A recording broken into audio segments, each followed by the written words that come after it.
Welcome to She is Resilient, a podcast for women on their healing journeys who are ready to start living their most authentic and empowered lives outside of survival mode. I'm your host, Tatiana, trauma and somatic therapist, as well as a holistic coach, and I'm on a mission to help more women heal their nervous systems. Each week, me and my guests are going to get real and vulnerable about the experiences that led us to becoming the empowered and resilient women we are today. You'll leave this podcast with the skills, knowledge, and inspiration to start creating the life you deserve. Because if another woman can do it, so can you.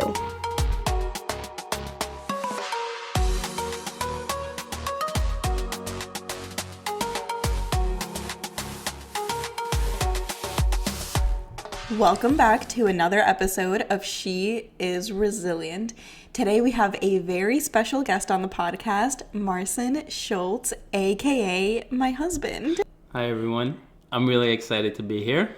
And also a little shy and nervous. I am a little shy and nervous, but I'm sure it's going to be a good conversation. It's going to be a great conversation. We're going to talk about navigating conflicts in relationships. And, I'm not a relationship expert, but we have been together for 14 years. We've been together since we were really babies, and we've been married for 6 years, almost 7 years. Mm-hmm. Well, it'll be 7 years this year. So because February is the month of love, I felt like it would be a great idea to just have you on the episode, on the podcast. And I think we naturally have really deep conversations, and we always talk about how it would be so cool if people could listen in on our conversations. I feel like we're silly and we're I think we're funny, and we also have really deep and meaningful conversations. So I think, I'm excited for people to hear this episode, and maybe we can share some tips and advice and just share our story on what it's been like to navigate this 14-year relationship. And obviously no relationship is perfect, right? We all have our low lows and our high highs. But I think that, we do have some tips, some nuggets to give. Yeah, I think so. Let's do it. I mean, everyone has their own journey. Yeah. We have had our own journey. So if some people can hear us and compare theirs to ours, maybe it'll be beneficial in some way. I think so.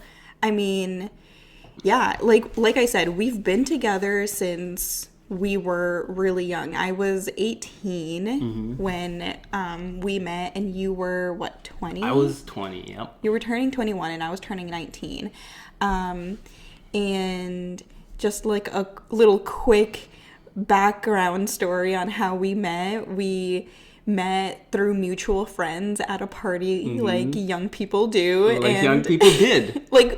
Oh my gosh, yes. Right. Young people did. Things have changed in the past 14 years. That's so true. That's such a good point. I didn't realize that. I feel like that's so true. I feel like most people meet through apps, which is completely fine. And but yeah, we met through mutual friends in person and at a party. Which I'm sure people still do meet obviously, that way. Yeah, especially in college. Right. I mean, I would hope. I don't really know how things are now. Yeah. But well, we're getting old. Oh my gosh. But no, you're only as old as you feel. Exactly. Yeah. So, yeah, and honestly, I feel like from the moment we met, and I know that this might sound super cliche and super cheesy, but I honestly feel like from the moment we met, I knew that we were going to be together. It felt so perfect.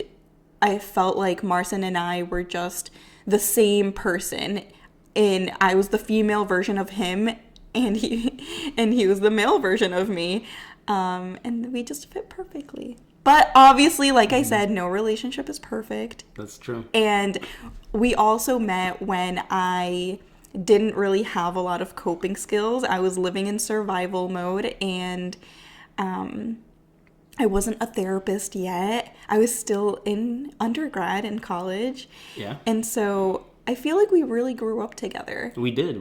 We've experienced the most important years of our life together. I know. And that's really cool. It is really cool.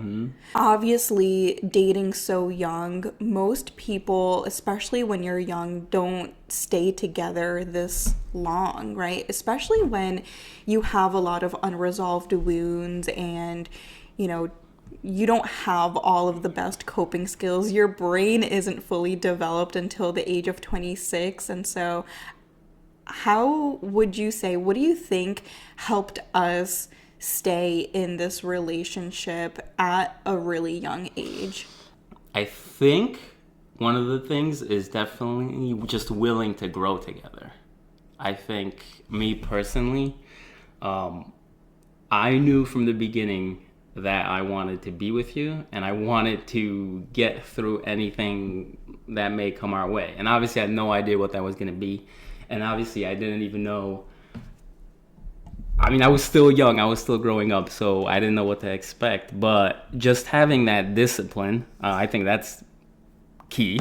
Just having that discipline of knowing that, A, you can get through anything if you really want to, and not just give up. Like if you're with somebody, you chose that person, and you chose them for a reason. So, for example, like, why would one argument or one fight like change that?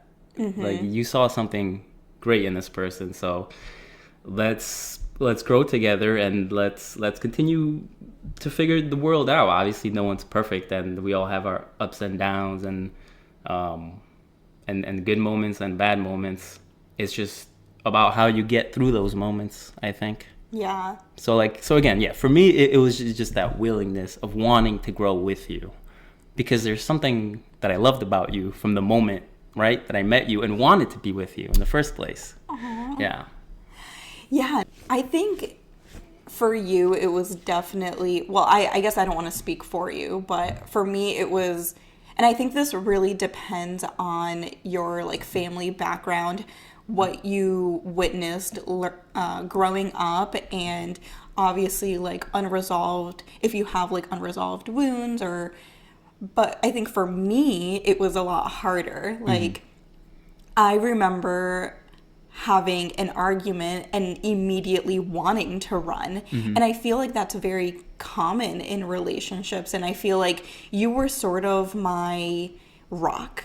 Like, you were so stable that I think I honestly feel like you helped me be in relationship. Like, I learned how to be in relationship because of you. Because obviously, I mean, you know my history with relationships, and you know, my audience also knows my history with relationships. I've been in a toxic and abusive relationship historically, and I think that for me it was, if we got into any kind of conflict or argument, I wanted to run and I wanted to end the relationship. But I think because you had such a secure relationship or secure attachment, like when we're talking about different attachment styles, I feel like you really helped me learn how to be in a healthy relationship.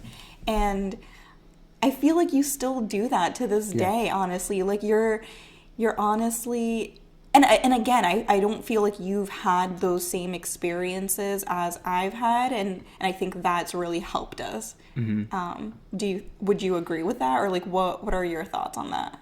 I don't know. I mean, yeah, I do feel, I guess, calm in a lot of situations. Like, I had to like you, like, obviously. Like, I'm not just gonna be with you just to be with you, just because I'm disciplined. Like, no, totally. That is so funny. No, but that's true. Yeah, obviously. I mean, no. I feel like that's a given, right? I think that discipline, like I was saying, only came in during arguments when we were mad at each other. And obviously, when you're mad at somebody else, like, you hate them in that moment. Like, to you, it's like, all right, you know, I'm done with this. But just having that discipline then, just being able to, like, I guess, logically think about it and be like, oh, this is just a moment thing.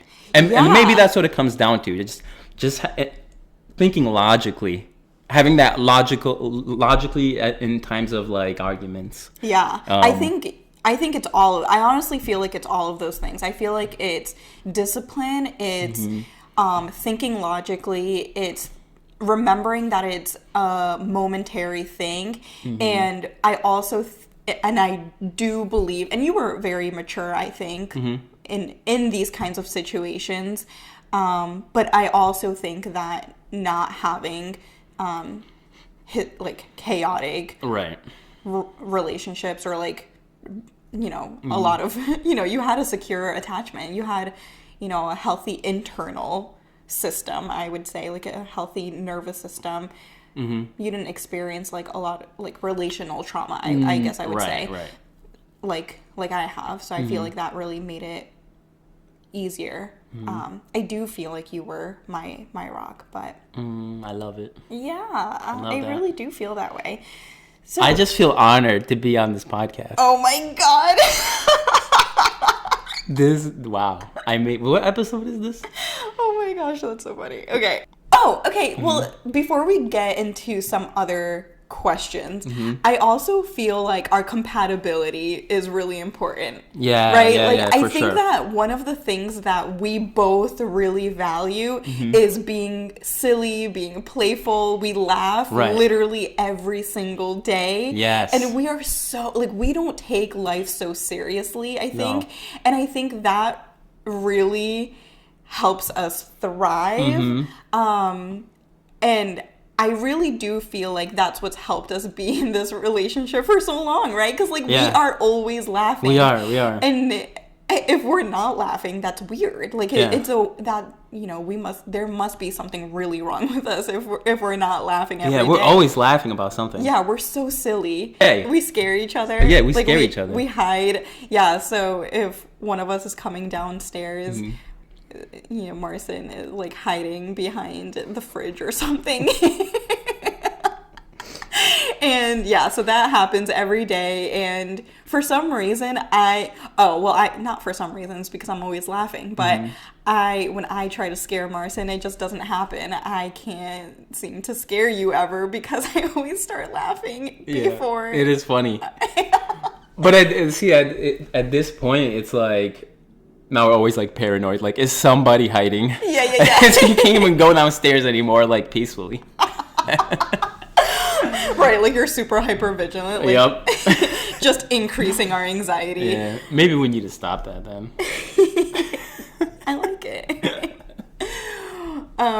But yeah, I think obviously compatibility is important, right? Aside from like all of our, you know, just I think.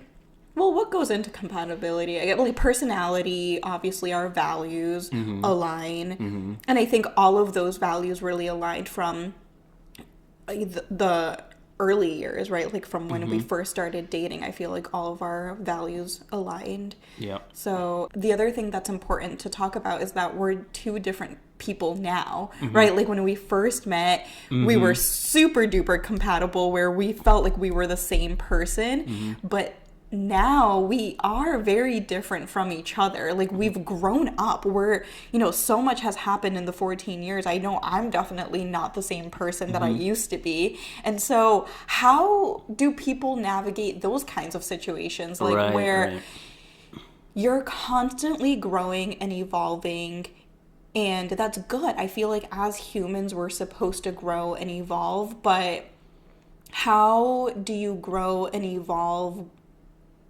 together? Yeah. Like, how do you adjust to someone changing? What are your thoughts? I think one of the things is just being vulnerable with the other person, honestly. It is just telling the other person what you're thinking and what you're feeling, and sharing that and doing that continuously throughout your relationship. Because if you're not doing that, then you're keeping that to yourself, and the other person doesn't know, right?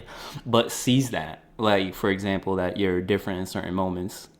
Yeah. And I think if you tell your partner what you're thinking, what you're feeling, it just makes the other person that much more comfortable, and it just makes them understand you more. And doing that continuously means like they just, I don't know, they feel comfortable being around you, and growing with you. Right. And so, I think that might be one of the things. Yeah. Like having just raw and honest and transparent conversations. Yeah. But that's hard too, right? That is hard. I think that's definitely something that we've had to navigate. For sure.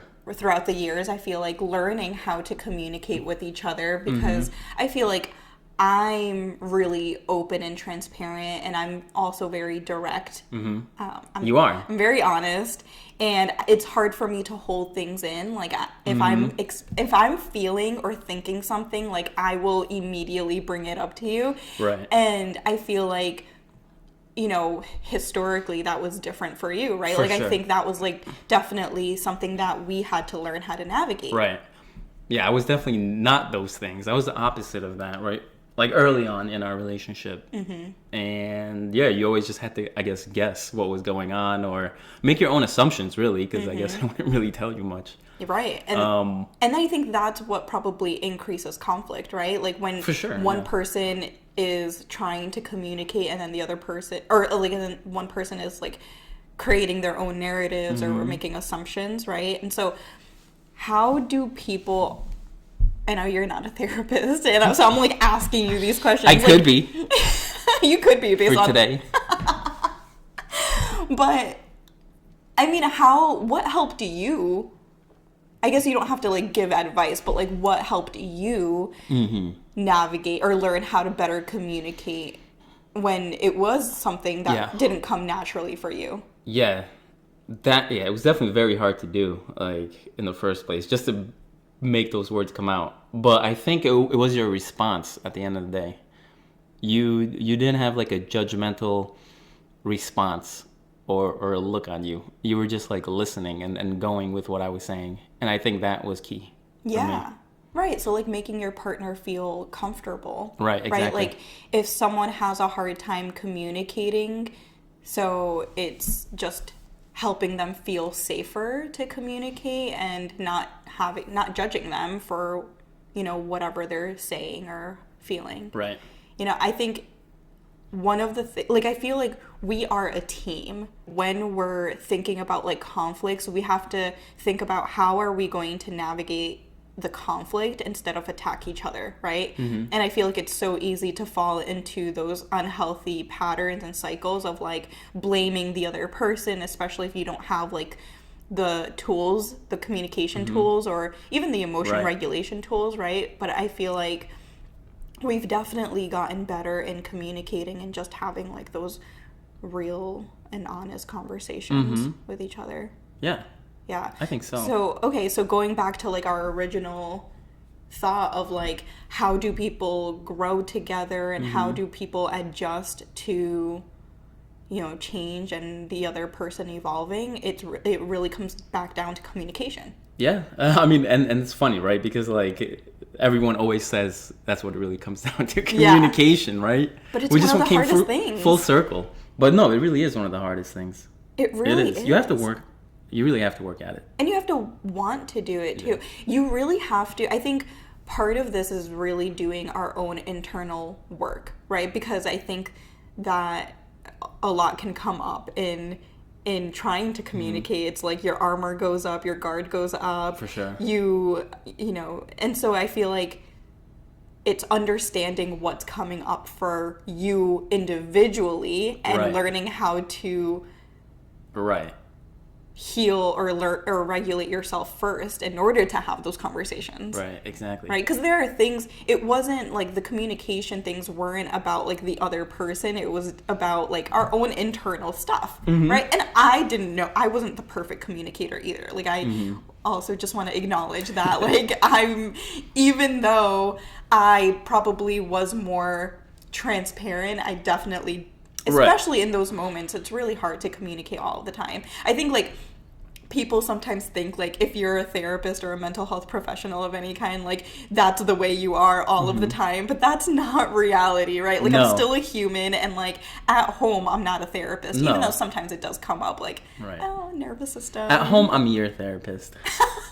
At home, you get to take it easy. And I can be your therapist. That's hilarious. But you know what? I feel like we've created a really safe home. I think so. Yeah, I agree with that. Yeah.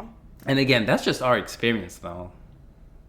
That's our experience. That's what mattered in our relationship. Right. Every relationship has their own. Right. Every relationship has their own thing that they need to improve on. But I'm also wondering, like, I feel like another thing that maybe would come up in our conflicts or arguments would be, like, just trying to understand the other person's perspective. Yeah. Right? So I feel like when you're in it, right? Whether you're in, like, the argument, it's like, no, you're right and the other person's wrong. And maybe sometimes it could feel like we're on two completely different pages and we're saying two completely different things. How do you feel like you've navigated just trying to take a step back and understand your partner's perspective, or my perspective? Like, you're obviously saying things or during an argument or whatever it is because of something. And if we ever did argue, I feel like we always ended our arguments on what happened. Like, literally just analyzing the argument we just had and going through what you were thinking and feeling and what I was thinking and feeling and why we said what we said and we did what we did. And we always did that. And I think over time what happened is that it, like, for me, it, like, stuck with me. Like, it just stuck with me. Like, I knew like, if an argument is going to happen, and this is what's gonna be said or whatever, I knew exactly why it was being, like, I just understood you. That's really what it is. Yeah. I think that's hard, though. Like, you can say something so clearly, right? And you can try to communicate the best you can, but if the other person doesn't receive it, then you're really not going to go anywhere, right? So I think part of it was that you wanted to understand, like, right, yes, like, you were really actively trying to listen and understand and have empathy, and so I think it's the wanting, right? That's true. Yes, yeah, it's just the wanting to. Yeah, it's wanting to listen to.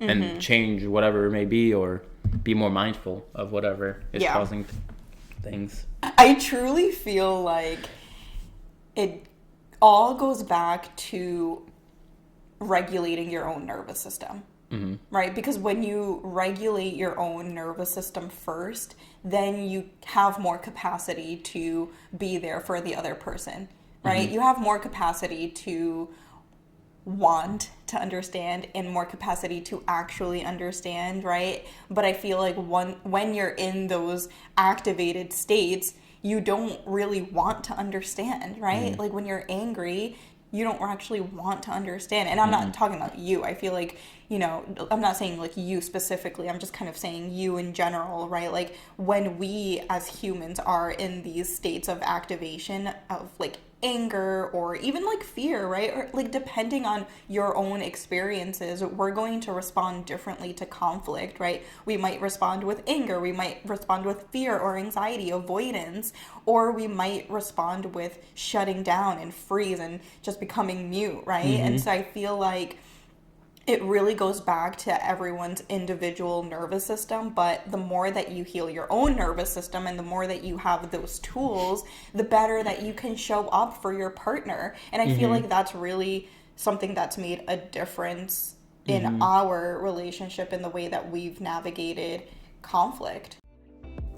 Hey there, if you're looking for daily somatic practices to add to your toolbox, I'd love to introduce you to my somatic bundle where I guide you through over 30 somatic tools and practices that support your nervous system by creating the safety that your nervous system requires to move out of survival mode.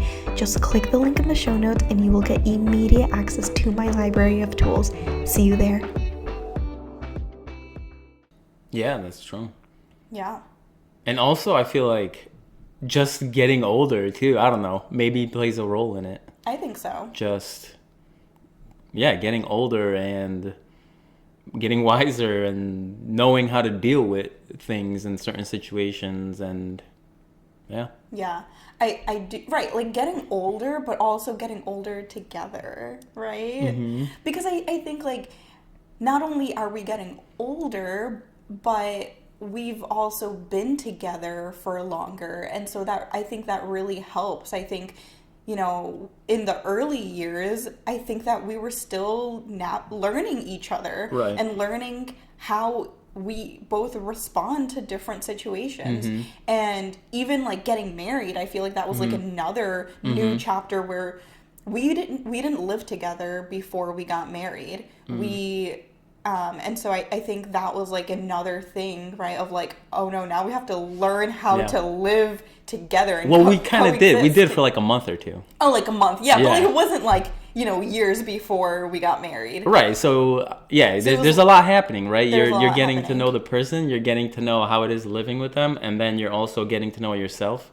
And then you're also getting to know life in general. So that's all that is a lot. And then we got Turkey, our dog Turkey, right after we got married, and then you're learning how to be a pet parent. Exactly. and then Saturn, our cat, and then next thing you know, you're like, oh my God. I know.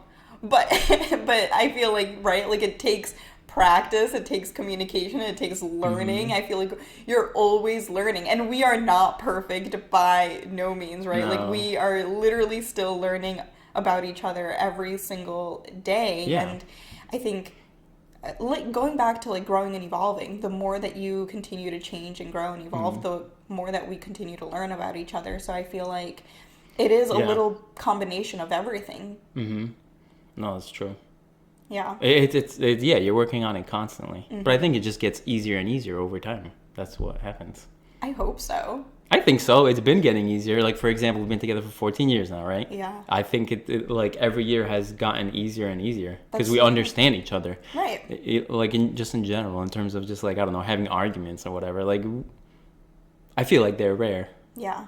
Do you think that love fades? Actually, okay, another question. What do you think about the word love? Like, what is love? I know that's like a deep, loaded question, but like, personally, I feel like love is an action, and I don't think that love is a feeling. So, you know, when I hear people say like, oh, well, the love wasn't there anymore, or I wasn't in love with someone anymore, I do question, like, what does that mean? Like, I guess I don't really understand what that means, because I do feel like love is an action. Like, you choose to love someone, and when you decide to marry someone, for example, or even, you don't even have to get married, right? Like, even if you're committed to being with someone, you know, for a long period of time, like, I feel like it's a commitment whether you're married or not, and I feel like that's a choice. Like, you choose to love someone every day, and you're choosing to be there every day. What, like,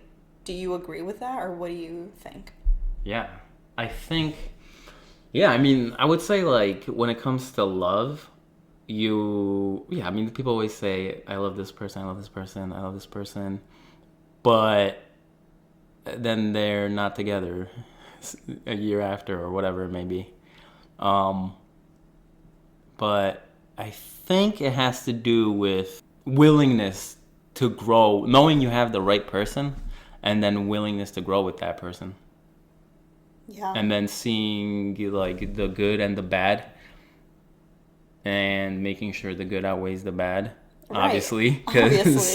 Because if it doesn't, then you probably shouldn't be with that person. But in the reality is, like, you can always find another person to be with. But again, you have to continuously work Right. And you're going to have to do that no matter what, with any person. With any you're not just person. going to feel love and it's going to be amazing for the rest of your life.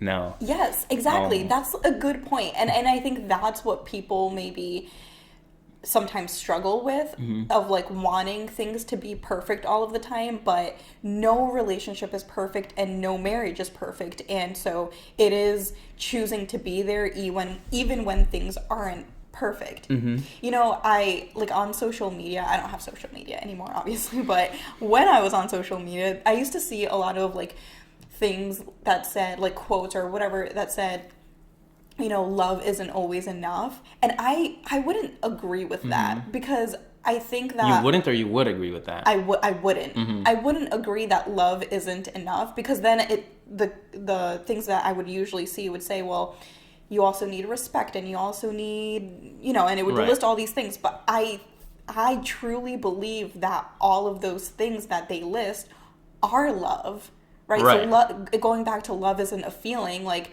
I do believe that love is enough, because love is respect. Love is listening to the other person. Love is understanding the other person. Love is accepting the other person.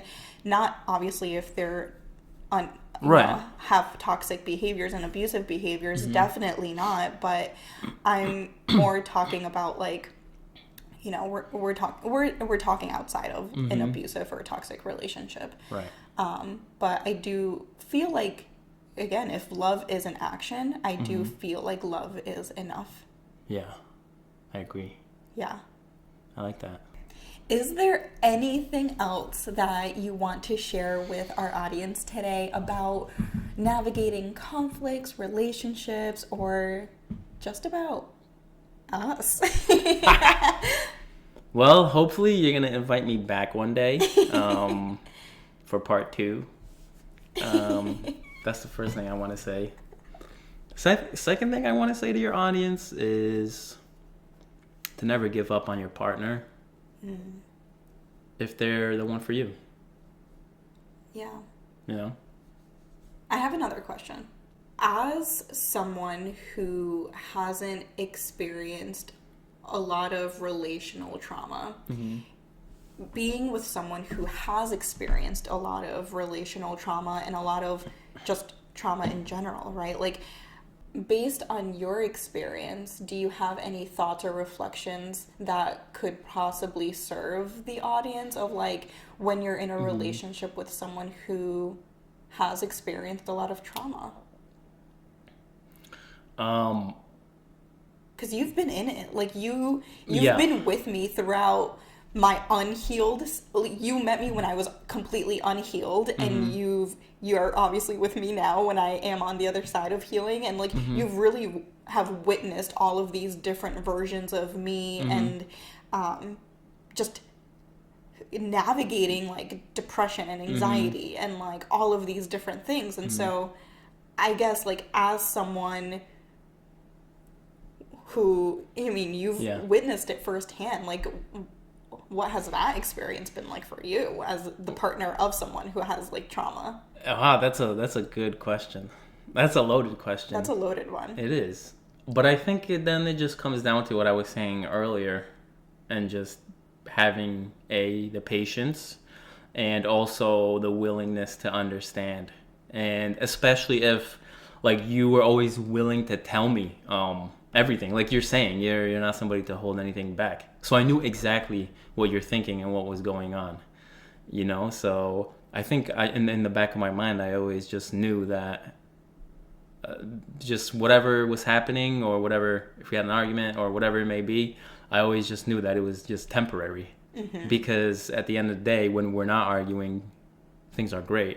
And it's fun to be together. And we're just, I don't know, we're always having a good time, and it was easy to do anything, to talk, to communicate, to laugh. And I feel like, that's a really good point. And I feel like most of the times, like, our arguments and conflicts really came from, like, one of us being triggered, right? From something, right? Like, it usually stems back to something else. Right. It's not about that one small thing that's in front of us. Yeah. Right? And so I feel like, that... And I feel like, obviously, the more that I understood myself, the better I was able to tell you exactly what I was experiencing. But that's hard to do. It's hard to communicate what you're feeling and thinking if you don't know what you're feeling and thinking, right? Like, exactly. So it does take, it goes back to what we were saying, right? I feel like everything's connected. It goes back to, like, just understanding yourself. Right. And also, too, like, stubbornness, like, comes in play, too, right? Yeah. Like, no one wants to lose the argument or whatever. No. But honestly... We're both stubborn. And this is what I... Like, right. And this is what I was kind of saying, like, I don't know, maybe it just has to do with getting older, but it's like, it really doesn't honestly matter. Like, it's really not even about winning or losing. Like, when you're with somebody for that long, it's like, you're with them for this long, you may as well be with them for... double that amount. So what there's no winning or arguing. There is no winning or losing. It's working together. Right. It's literally like, you're not gonna lose because that's not how it is, I guess. I don't know. Like, but when we were younger, like, I was like, I'm winning this argument. I don't care. I'm coming out on top. And I was like, I'm winning this argument. Right. Like, we're also fire signs. We're both fire signs. Marcin's a Sagittarius, and I am a Leo. And so I feel like we're both very stubborn. We're both very fiery. So that definitely came into... Yeah. But now, like, I mean, for me, like, I don't care. Like, I just don't care. Like, there's no point of me, like, arguing. It's like, who cares? Like it's not... Another day will come, and another disagreement will come. Right. So I'm going to do this every single time? Right, exactly. It goes back to, you have to remember that it's just temporary, right? Like, is this something that you're fighting about that is really going to matter in 5 years from now? Right. Or is it like something minor that you can let go? Right. And I think that does come with maturity. It comes with being together for this long. It comes... And I'm sure, I hope that there are people listening to this podcast who have been together for longer than us, right? And have their own wisdom and experiences. Exactly. And I hope to be one of those people one day, but I feel like for now, we can just share the little bits and pieces of wisdom that we do have. Right, what we've experienced so far. Exactly. I mean, 14 years is a long time, especially for people our age, I would say. Because we're young. We were still young. And I can't wait for us to be like 60, 70, 80 years old and being together and giving even more advice. That's gonna be crazy. Yeah. I can't wait. So anyway, if you enjoyed this episode with Marcin and you want him back for part 2. If you don't, that's fine. If you don't leave any comments. If you do want Marcin back, and if you have specific questions about navigating relationships, I would love for you to drop them in the comments. Share this episode with someone. We would love to have another episode together to answer specific questions if you have any. Again, I'm not a relationship therapist. I'm not a relationship coach. As you know, I specialize in healing the nervous system, but I think that healing your nervous system, healing traumas, your internal wounds plays such a significant role in your relationships, and not just romantic relationships, but friendships and all kinds of things. And so I feel like, even though I'm not a relationship therapist, even though Marcin isn't a therapist. I was just going to say I am. You are a therapist. Even though I am a relationship therapist and a relationship coach. He likes to believe that he is. Marcin's a business analyst. So he has a very logical brain. But I also think that if we're getting into like the woo-woo and the astrology, I think that you're a Cancer rising. So just like me, I'm a Cancer rising. So you've got some watery emotions and Wow. You can be in touch with your emotions. So I like that. that's where you have a lot of empathy. I feel like you have a lot of empathy. And I feel like it would be really hard to be with someone who couldn't access that empathy and that emotional part of you. Ooh, maybe that could be another episode where we talk about, because as a man, I feel like you are in touch with your emotions, and I feel like it's harder for men to be in touch with their emotions. Yeah. So I feel again, I mean, I think you have to work on that. Honestly, like I don't think I was in touch with my emotions. I don't know, 10 years ago. No, for sure.